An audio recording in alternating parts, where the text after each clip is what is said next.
here because a lot of people are worried about this. I don't know if we're getting all of the information. Most of the stuff is behind the scenes. President Putin has amassed more than 100,000 troops near the Ukrainian eastern and southern borders. And a lot of folks may not realize this, but Ukraine is not a pushover. My understanding is that their army, their military personnel number over 250,000, which is the largest in Europe. What's your thought on this? Are you hearing anything? What is going on as far as Washington and the Biden administration? Well, I can assure you it's the talk of this town. It is the chatter. And, of course, we're being briefed, but Putin is operating on his own timetable. I mean, most of the people that are really tracking this closely, they're saying they really don't think the decision's been made. Of course, the element of surprise has certainly been removed, but it just keeps growing, but now he has been made well aware of the retaliations. If there's any aggression at all against Ukraine, and I mean it's from European leaders, it's from all over the world, the allies that are letting him know, and he knows that there will be retaliation. But I've been watching videos of, I think it's called Kharkiv, which could be one of the cities that would be invaded possibly first because it's like 50 miles from the border. And just to see these families getting prepared to protect their homes, getting prepared for food supplies, I cannot imagine living in a country, that would be that vulnerable to a situation like this. And I just think God bless the USA. And we are so fortunate. I just cannot imagine preparing for such a ground invasion. But, it looks like it's probably coming. And I'm certainly concerned, for everybody. But as you notice, they didn't try this stuff under Donald J. Trump. Nope, they would have never gone there. And the Biden administration, they're letting the world know. It's just making our nation appear very weak by not enforcing the sanctions when we had the opportunity to do that. That is just granting Russia more power. Yeah, it aggravates a lot of people and just about everybody who, when you hear him stand up and talk about there will be consequences, and then he had the audacity, and I played this cut yesterday, he had the audacity to tell us, you people may not know this. Y'all may have forgotten about this, but the only thing they got is oil. Well, good God, man, you're the person who gave it to them. By the way, here's what John Kirby said yesterday, General Kirby, as far as the Pentagon spokesman. There's plenty of physical opportunities to remove yourself from Ukraine, including commercial air, railroads, good highways. There's lots of ways to leave. If Americans that are in Ukraine heed the warnings that they have gotten from the State Department and from the President himself, there should be no need for the 82nd Airborne to have to assist with evacuation missions. If Americans that are in Ukraine are paying close attention to the warnings and the advisories that they've gotten and do the right thing while there's time to do it. Now, Senator, here's the way I read that is we screwed you in Afghanistan, so we're going to screw you in as far as Ukraine's concerned if this happens, so just be prepared and don't blame us. You're on your own. You better get out. We've warned you. Exactly, and what a debacle that was. I was actually scheduled to leave next Friday to go into Ukraine and was really, looking forward to that opportunity. It had been planned a while back. Of course, all of that has been canceled. And, we're just kind of in a sit-and-wait mode. But no one is going to be surprised at all, if it happens, when it happens. Yeah. And like I said, we're on Putin's time. He's operating on his timetable. It may be a long one, but there's a lot of activity going on down there on both sides, and the world is watching. What does he want? I mean, at one point he wanted them to stay out of NATO, and he wants to put the Soviet Union back together. We understand that, but has there been any demands met or made by Putin to Joe Biden?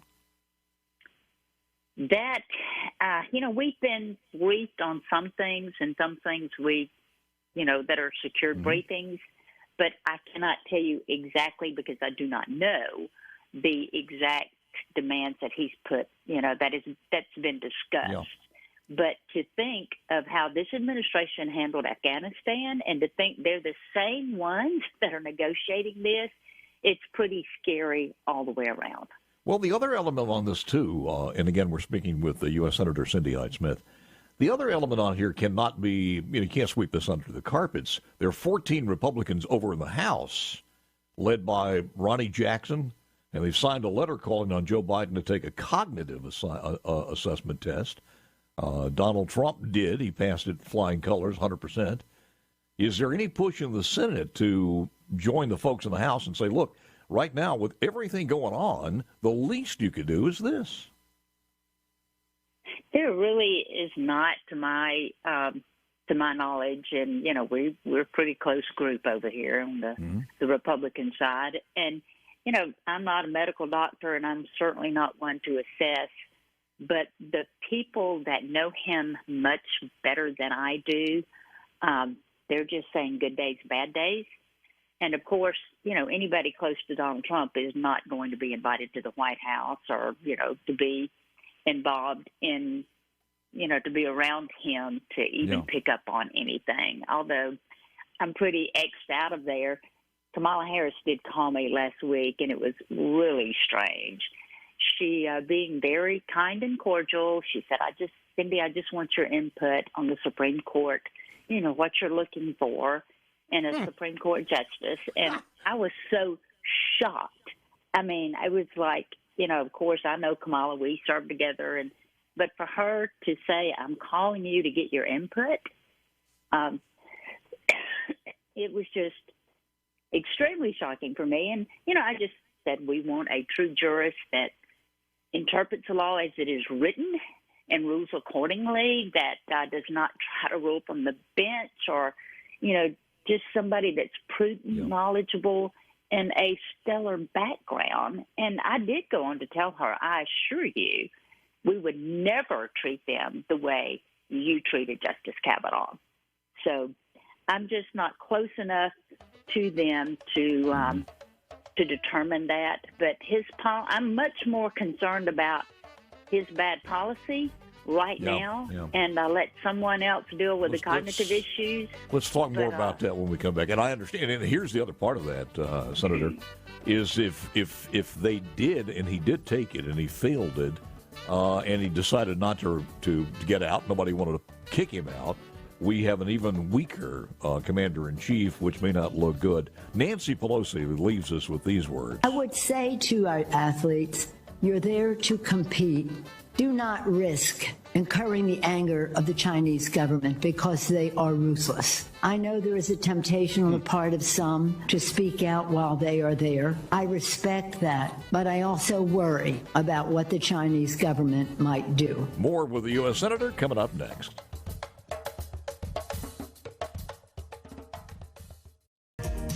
U.S. Senator Cindy Hyde-Smith is with us, and we were talking about several things. Let me switch the conversation to the Delta situation with the Express grain terminals.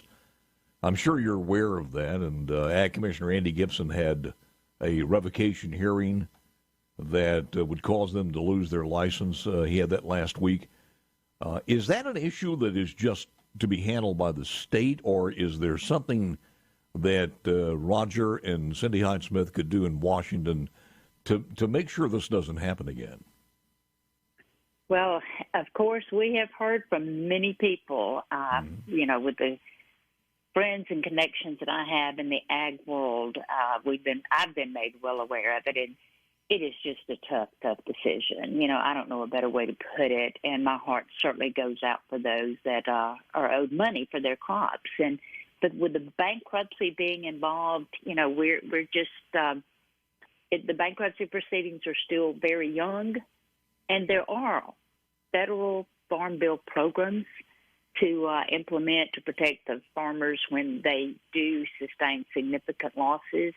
But this is such a unique situation because it's a lot of gray area, and because we're dealing with a private state warehouse that has filed Chapter 11 bankruptcy. And, I understand there's different pieces of legislation that have been filed in the state legislature to address this issue, and there's some strong opinions as to the best path forward. But with the proceedings continuing now, we're just having to monitor this very closely. And I'm certainly, I would dive in neck deep to whatever it takes to see if we could have a better outcome for these farmers and producers. Because, I don't think anybody saw this coming. I certainly didn't. But we're monitoring. They did a good job. They did a good job of hiding it, to be honest with you. So. Oh my goodness! That's just every farmer's nightmare. Yep. And that nightmare came true for several people. So we are trying to do everything we can possibly do to identify some help and relief for them. But we're going to have to let this court process, continue on as well. I think there are some laws that they're passing through the legislative session. We'll talk about those a little bit later on. Hopefully they will help in some way. The other big story is the border, and it's just out of control, and it's not getting a lot of publicity. I don't know if you've heard this, but over the last 5 days, one of the stories here is on WLBT, Rankin County Sheriff's Department has seized over 250 pounds of cocaine coming through traffic stops. We've stopped and found people with a frightening amount of fentanyl, too. And it just keeps getting worse and worse. And we're kind of in the target, too, being this close to the coast. Oh, no doubt. But I tell you, I-20, Brian Bailey's got his hands full. They're leaving that border. They're coming directly across our states. I don't know why people think that, because we're far removed, so to speak, from the Texas-Mexican border, they're headed to us. We've got 2 million that have crossed that since Biden took office. And, it is just, it is totally, totally incompetent that that has happened, and the drugs are coming in at record pace. Of course, we know the number one killer of people from 18 to 45. We're talking about fentanyl. And, there is no other way to explain it. It's just the Biden policies that were put into place that are so absolutely ridiculous. What did they think would happen? And it is it's just a pipeline to facilitate these addictions. And, it's outrageous. Now, we did have a press conference, I think it was last Wednesday, that I participated in, because, like you said, people aren't talking about it as much. So we just sent a major reminder, and, I called out the president by name. I called out Kamala Harris by name, had to be with her the next morning at the prayer breakfast, shoulder to shoulder, which created a little awkward situation. But I don't care. They're responsible for this, and they're not doing their job. Here is what you talk about that, and you said the pipeline, but yesterday I had 2 stories.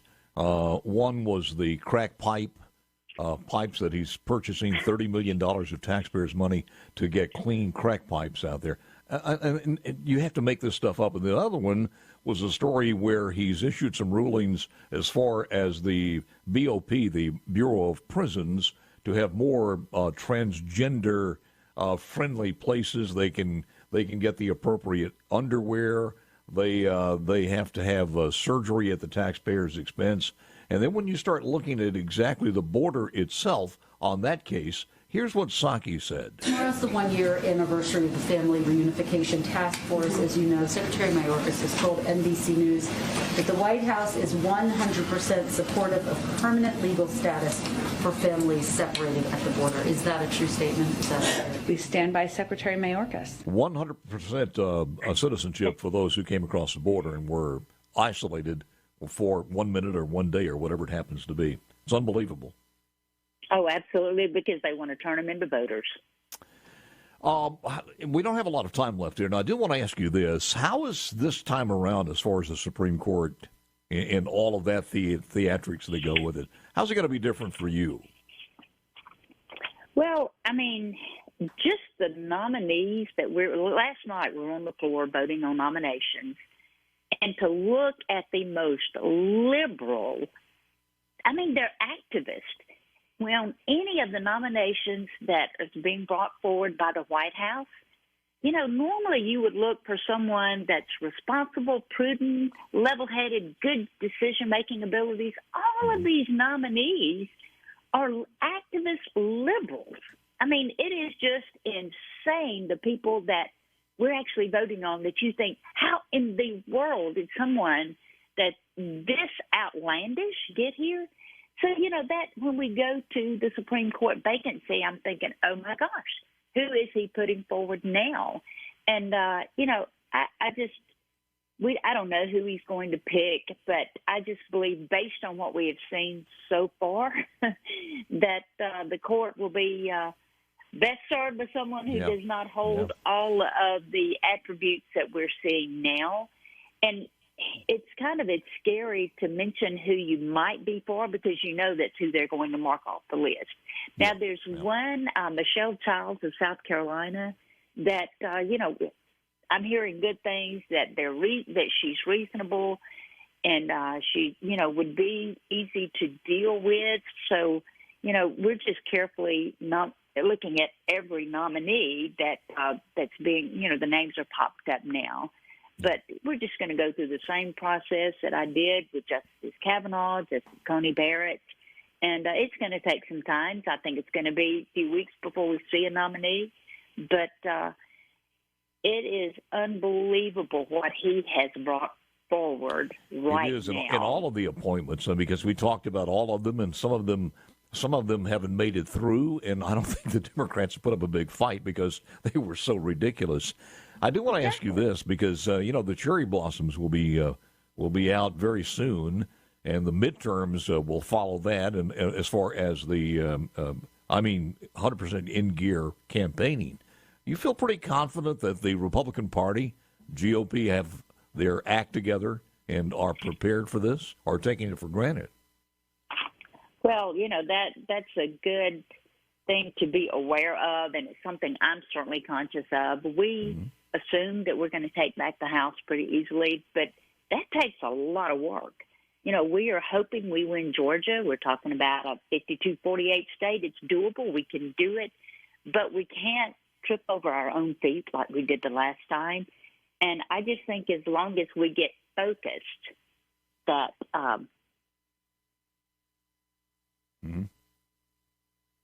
don't know if you something happened here, but I think as long as we get focused and we realize that, this is not a given. This is something we have got to work endlessly, tirelessly to accomplish. I think we can succeed. I agree. Don't take nothing for granted, because there's a lot of things that they could do and a lot of things they did the last time. So be prepared. Cindy, it's always good talking to you. Cindy Hyde-Smith, the U.S. Senator. Go get them, and we'll check with you a little bit later on. Thank you, ma'am. Sounds great. Thank you, Bob. You got it.